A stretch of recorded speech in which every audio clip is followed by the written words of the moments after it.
Hi நண்பர்களே, தமிழ்நாட்டு அரசியல்ல என்ன நடக்குதுன்னு தெரிஞ்சுக்குமா? இப்போ சில ரகசியங்களை பார்க்கலாம். தவி தலைவர் விஜய் நல்லா கலக்கிட்டு இருக்காரு.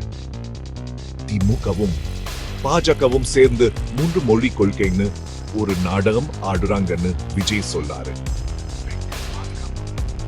சட்டம் ஒழுங்கு இப்படி முக்கியமான விஷயங்களை மறக்கடிக்க இதெல்லாம் பண்ணாங்கன்னு அவர் குற்றம் சாட்டுறாரு. G1000 ஏஷினிக் சட்டமன்ற தேர்தல் வருதுல தவிக்க பெரிய லெவல்ல தயாராகிட்டு இருக்கு.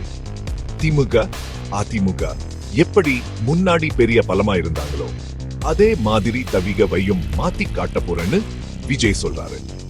இன்னொரு முக்கியமான விஷயம், பிரசாந்த் கிஷோர் விஜய்க்கு ஆதரவா நிற்கிறாரு. தமிழ்நாட்டுக்கு புது நம்பிக்கை விஜய் தான் சொல்லிட்டாரு. அரசியல்ல ஊழல்ல மதவெறி குடும்ப அரசியல் இதெல்லாம் போகணும்னு சொல்றாரு. சரி, நீங்க என்ன நினைக்கிறீங்க? அரசியல்ல பெரிய மாற்றம் வரப்போகுதா?